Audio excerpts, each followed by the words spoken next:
आज के सुंदर दिन पवित्र वचनों के मनन के लिए मैं सचिन आपका फिर एक बार स्वागत करना चाहता हूँ। आइए फिर एक बार प्रभु वचन हमसे आज क्या कहता है हम देखेंगे। इसके लिए हम पढ़ेंगे नीति वचन उसका 24 अध्याय और वचन 3 और 4। कुछ इस तरह से वहां लिखा है, घर बुद्धि से बनता है और समझ के द्वारा सिर होता है। ज्ञान के द्वारा कोठरियां सब प्रकार की बहुमूल्य और मनोहर वस्तु से भर जाती है।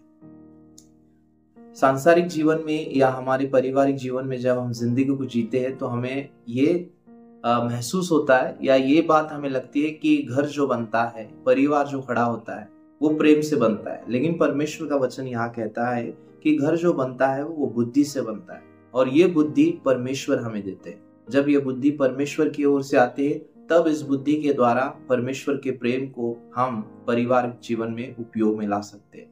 कई बार हम हमारे जीवन में चूक जाते हैं, प्रेम को हम पहला स्थान देते हैं हमारे रिश्तों में, परिवार में, और हमारी बुद्धि का उपयोग करना हम भूल जाते हैं।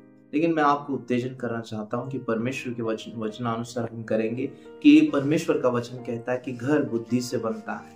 और जब हम परमेश्वर की ओर से उस बुद्धि को मांगते हैं कि प्रभु मेरे घर परिवार को चलाने के लिए, बनाने के लिए मुझे आप आपकी स्वर्गीय बुद्धि दे, तो हम अपने परिवार को अच्छे से आगे चला सकते हैं। कई बार चढ़ाव उतार अनबन परिवार में रहती है, लेकिन जब परमेश्वर की ओर से आने वाली बुद्धि के द्वारा हम चलते तो परमेश्वर का प्रेम उसमें रिलीज होता है या खुल जाता है और हमें प्रभु का अनुग्रह प्राप्त हो। परमेश्वर आज के आपके दिन को आशीषित करेगा।